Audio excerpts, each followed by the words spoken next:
Halo, kembali lagi di pembelajaran pendidikan Pancasila dan kewarganegaraan. Baik, bagi yang belum like, subscribe, and share video berikut, jangan lupa ya, bisa ditonton di video-video sebelumnya. Kali ini kita akan membahas mengenai kasus pelanggaran hak asasi manusia. Masih ada kaitannya dengan video-video sebelumnya. Nah, sebelum kita memasuki materi, apa saja sih yang menjadi faktor penyebab pelanggaran hak asasi manusia? Yang pertama, ada faktor internal dan yang kedua ada faktor eksternal. Nah, faktor internalnya apa? Faktor internal itu berarti dorongan untuk melakukan pelanggaran-pelanggaran HAM yang berasal dari diri sendiri pelaku pelanggaran HAM. Kira-kira apa saja? Ayo, ya, yang merupakan faktor yang berasal dari diri pelaku pelanggar HAM. Yang pertama adalah sifat egois atau selalu mementingkan diri sendiri. Jadi untuk kalian ya janganlah kita punya sikap egois atau mementingkan diri sendiri. Kemudian faktor yang kedua adalah rendahnya kesadaran hak asasi manusia, rendahnya kesadaran hukum. Jadi ketika hukum dibuat, mereka acuh tak acuh dengan aturan hukum yang berlaku sehingga mereka bisa melakukan pelanggaran-pelanggaran hak asasi manusia. Kemudian yang ketiga, sikap tidak toleran. Jadi antar sesama manusia, satu dengan yang lain tidak memiliki sikap yang toleran, sehingga muncullah pelanggaran hukum. Yang keempat, keadaan psikologis para pelaku. Jadi ada istilahnya seseorang itu punya penyakit psikopat ya, atau misalnya orang yang sedang mengalami gangguan jiwa. Nah, itu juga keadaan psikologi seseorang, itu juga bisa mempengaruhi. Kalau orang yang sehat, jasmani, rohani, tetapi psikologinya sedang mengalami kekacauan, ya, misalnya seorang anak ingin meminta uang kepada orang tuanya. Nah, pada saat itu orang tuanya tidak memiliki uang, sehingga anak tersebut tanpa berpikir panjang, anak tersebut berbuat kesalahan atau melanggar hukum ya terhadap orang tuanya. Kemudian faktor apa lagi sih yang bisa menyebabkan pelanggaran HAM? Bisa kita ambil ya, tidak memiliki rasa empati. Seperti yang pada bab yang sebelumnya ya. Jadi tidak memiliki rasa empati atau rasa kemanusiaan, itu juga merupakan faktor penyebab pelanggaran HAM. Nah, yang terakhir ya, yang sering kita tahu ya atau kita dengar atau kita amati itu memiliki sifat dendam. Jadi ketika seseorang merasa sakit hati dengan orang lain, kemudian seseorang itu dendam ya, dia akan melakukan apapun supaya lawannya atau orang yang membuat sakit hati itu merasakan hal yang sama. Nah, kalau berujung kematian bagaimana? Nah, tentunya itu akan sangat akan sangat mengganggu ya keamanan si korban. Nah, next ya faktornya tadi sudah dikatakan faktor internal, kemudian selanjutnya ada faktor eksternalnya, berarti faktor yang berasal atau di luar diri manusia yang mendorong seseorang atau sekelompok orang tersebut melakukan pelanggaran HAM. Nah, kalau yang ini kira-kira apa saja? Ya, kita ingat juga ya, ada penyalahgunaan kekuasaan. Ya, penyalahgunaan kekuasaan berarti kan bukan dari dalam diri seseorang, tetapi faktor dari luar diri seseorang. Misalnya penyalahgunaan kekuasaan, kita tahu ya negara kita itu kan kasusnya dari tahun ke tahun, kasus korupsi ya, para koruptor itu dari tahun ke tahun pasti ada. Nah, itu kan salah satu penyalahgunaan kekuasaan. Oh, merasa saya sudah memiliki kekuasaan sehingga bebas saya mau melakukan apa saja. Nah, yang kedua, ketidaktegasan aparat penegak hukum. Nah, kita bisa lihat di sekeliling kita. Ketika aparat penegak hukum bisa bersikap adil, ya sesuai dengan kemarin yang kita bahas tentang nilai-nilai Pancasila, nilai keadilan, mungkin saja pelanggaran-pelanggaran HAM itu tidak terjadi. Nah, ketika aparat penegak hukum tidak tegas dalam menangani kasus, nah pelanggaran-pelanggaran hukum untuk kedepannya pasti ya bisa dipastikan tidak bisa hilang ya, bahkan justru bertambah terus. Nah, contohnya apa, Bu? Contohnya misalnya, oh, koruptor kita pernah mendengar ya, hukum itu tajam ke bawah, tumpul ke atas. Artinya apa? Ketika seseorang yang memiliki kekuasaan di atas ya atau para pejabat itu biasanya hukumannya tumpul. Karena apa? Mereka memiliki uang untuk ganti rugi ya, untuk mengganti rugi sanksi yang diberikan. Atau bisa mereka mengundang pengacara, sehingga mereka bisa banding, bisa mengajukan banding, kemudian mengajukan kasasi ke pengadilan. Nah, sedangkan kita tahu ya pernah ada berita seorang nenek mencuri kayu itu hukumannya bertahun-tahun. Padahal nenek itu butuh kayu untuk apa? Kehidupan sehari-hari. Contohnya kayu itu digunakan untuk memasak beras. Nah, ketidakadilan aparat penegak hukum itu juga salah satu faktor dari luar diri manusia. Jadi, apa tugasnya kita sebagai seorang pelajar? Misalnya, kita tahu, oh ada pencurian di tempat A, misalnya. Atau kalian lihat jambret di jalan. Nah, kita tidak boleh juga main hakim sendiri. Jadi kita harus lapor ke pihak yang berwajib. Nah, di sana tugas aparat penegak hukum memberi sanksi seadil-adilnya, ya. Kemudian faktor apa lagi yang bisa kita temukan atau bisa kita amati di kehidupan sehari-hari? Ya, betul. Belum meratanya pemahaman tentang hak asasi manusia. Jadi bagi kalian yang kaum pelajar, ya kalian tahu, oh hak asasi manusia hak yang melekat dalam diri. Adanya hak, pasti ada kewajiban asasi manusia.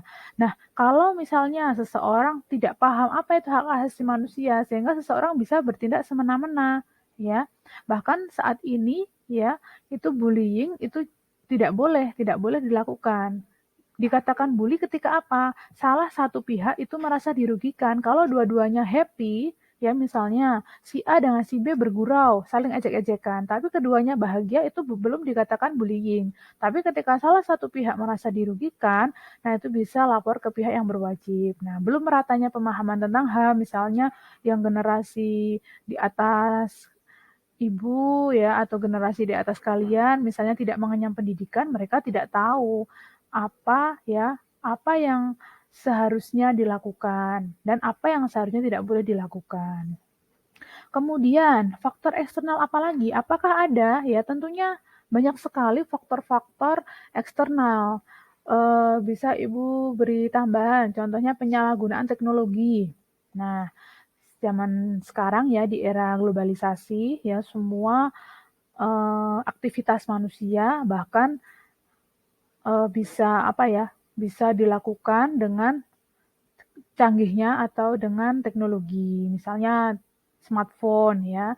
Kita kalau zaman dulu surat menyurat ya, kalau ingin memberikan kabar ke kerabat itu harus mengirimkan surat lewat kantor pos. Sekarang apa? Teknologi kita sudah canggih ya. Walaupun Indonesia belum dikatakan negara maju karena apa? Teknologi yang kita punya itu belum seberapa dengan teknologi di negara-negara maju. Makanya Indonesia sampai saat ini belum bisa dikatakan negara maju, jadi masih negara berkembang. Nah, apakah bisa Bu teknologi itu disalahgunakan? Bisa sekali ya, untuk oknum-oknum yang tidak bertanggung jawab bisa menyalahgunakan teknologi yang ada. Misalnya untuk penipuan ya, jadi berkedok, oh si A mendapatkan bantuan berapa juta. Nah, silakan untuk mengirimkan biodata. Ternyata biodatanya digunakan untuk apa? Untuk misalnya mengajukan pinjaman dengan nominal 5 miliar misalnya. Nah, itu kan penyalahgunaan teknologi lewat HP. Kemudian yang lain apa? ATM ya, banyak sekali kasus-kasus pembobolan ATM. Nah, kemudian apalagi teknologi yang bisa kita gunakan ya atau bisa kita amati ya banyak sekali televisi ya atau sosial media banyak sekali konten-konten yang tidak seharusnya di post di sosial media. Nah, itu juga salah satu faktor yang bisa menyebabkan pelanggaran hak asasi manusia atau saling mengejek di sosial media. Ya, si A memposting video yang tidak seharusnya diposting oleh si B. Jadi si B tanpa izin si A memposting videonya. Nah, itu juga tidak boleh kita lakukan. Kemudian kesenjangan ekonomi juga bisa. Kesenjangan ekonomi dan kesenjangan sosial itu juga bisa menyebabkan pelanggaran-pelanggaran HAM. Contohnya misalnya si A merasa dirinya, oh saya sebagai orang kaya bebas. Ketika saya mengendarai mobil ya bebas. di jalan raya lampu merah terobos, ya itu juga tidak diperbolehkan. Jadi faktor eksternal dan faktor internal itu juga saling terkait. Nah, tugas kalian sebagai pelajar ya terutama sebisa mungkin hindari atau jangan sampai kita melakukan pelanggaran-pelanggaran HAM. Karena apa? Selain merugikan diri sendiri juga merugikan orang lain. Sampai di sini bisa dipahami ya. Kita lanjut ke pembahasan berikutnya. Yuk, coba kita ingat-ingat kembali. Ada beberapa kasus pelanggaran HAM yang pernah terjadi di Indonesia. Apa coba? Ya, betul sekali. Yang pertama, kerusuhan Tanjung Priuk. Itu pada tanggal berapa? Tanggal 12 September. Tahunnya tahun berapa? Tahun 1984. Ya, benar ya. Jadi kerusuhan Tanjung Priuk. Kemudian ada lagi penyerbuan kantor Partai Demokrat ya, Partai Demokrasi Indonesia atau PDI. Zaman-zaman dulu kita tahu ya partai itu banyak sekali. Kemudian semakin kesini semakin sedikit ya partainya. Paling-paling partai yang masih terkenal itu selain PDI ada Demokrat, ada Golkar, ya, PKS, P3 dan lain sebagainya. Nah, penyerbuan kantor Partai Demokrasi Indonesia itu terjadi tahun 96. Kemudian yang selanjutnya ada tragedi Semanggi. Semanggi 1 ya, itu tanggal 13 November 98. Kemudian penembakan mahasiswa Universitas Trisakti. Ada yang pernah ke Universitas Trisakti sebelumnya. Jadi bisa nih kita agendakan ya, pendidikan Pancasila dan Kewarganegaraan studi banding ke Universitas Trisakti. Jadi di sana mungkin banyak bukti-bukti sejarah ya, atau bisa siswa-siswi SMA, SMK studi banding ke Museum Ronggowarsito di daerah Semarang ya, itu juga bisa kita lihat peninggalan-peninggalan sejarah. Nah, selain penembakan mahasiswa Trisakti, itu juga ada penculikan aktivis mahasiswa. Jadi kalau kalian besok lulus sekolah, kemudian melanjutkan ke perguruan tinggi, ya, kalian menjadi aktivis, jadi aktif di organisasi. Itu juga harus berhati-hati. Nah, mungkin kalian belum lahir ya, kalau misalnya di tahun-tahun 98, 92, 94 ya. Tapi kalian juga perlu tahu sejarah seperti apa sih Indonesia waktu itu. Lanjut ya. Nah, kita tadi sudah membahas mengenai apa sih contoh-contoh kasus pelanggaran HAM, kemudian faktor apa yang menyebabkan. Kali ini kita lanjut kasus pelanggaran HAM menurut sifatnya. Itu dibagi menjadi 2, pelanggaran HAM berat dan juga pelanggaran HAM ringan. Kalau pelanggaran berat apa? Pelanggaran yang mengancam jiwa atau nyawa seseorang. Jadi sedikit cerita nih, dulu di tempat tinggal ibu itu ada kejadian pembunuhan di mana seorang anak membunuh satu keluarga. Jadi ini real ya, ini real terjadi. Jadi latar belakangnya apa sih ya, sedikit sharing ya. Jadi anak itu ingin meminta uang kepada ibunya. Pada saat itu ibunya tidak memiliki uang. Tanpa pikir panjang, si anak itu menggorok leher si ibu sehingga ibu kandung tersebut itu meninggal dunia. Nah, di rumah itu ada siapa? Ada kakak iparnya.